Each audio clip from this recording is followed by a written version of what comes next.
I'm Paul. Thank you for coming out again. It's really awesome to see all your faces here. My topic of discussion is slightly more timid, more laid back, but here I go.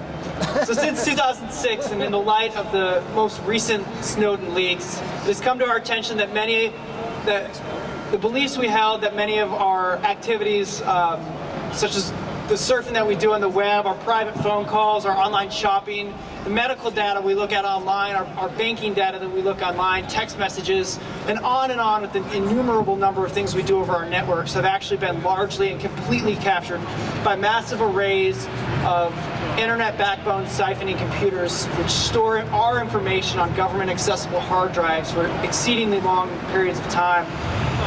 Now I'm not here to talk about that or whether the action of amassing that kind of data is wrong, because I assume that we all hold similar sentiment in that regard. But what I'd like to speak to is how mass monitoring of societies can affect culture as a whole.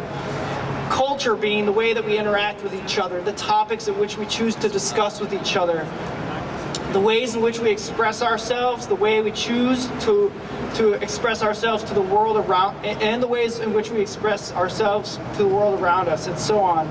With self-censorship being a very centralized theme among all these aspects. Self-censorship can be a useful thing. In our hectic, dynamic days, filled with multiple roles and responsibilities, we wear a variety of hats throughout our lives, depending on who we're interacting with, on what environment we're in, what time of the day it might be, etc., etc. You certainly can't holler at the top of your lungs at your office at 9 a.m. like you would for your kid's soccer game on a Saturday afternoon. So I think that we can certainly agree that in our day in, day out lives, self-censorship is a useful thing. But where self-censorship does not belong is in the arenas where our culture grows and evolves.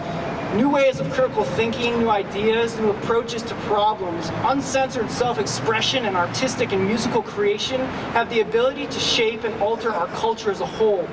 They have the ability to change the way that people interpret and view social, political, economical, environmental, and humanitarian issues.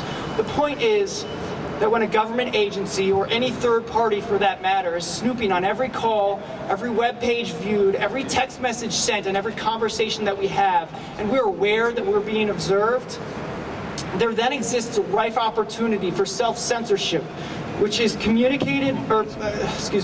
for self-censorship on what is being communicated, viewed, purchased, discussed, or created simply out of the concern of being watched.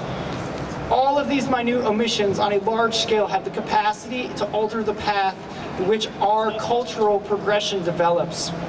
And I say it's not for the better.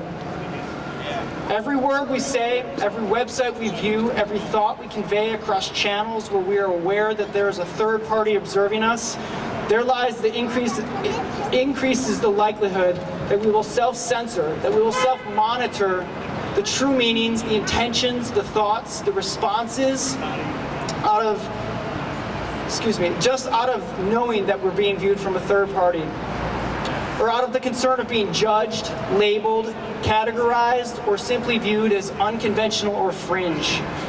It is this very self-monitoring done at an individual level over the scope of years and performed by billions of people indefinitely over time that will have an incalculable effect on human culture development and the social norms that we leave for our children tomorrow.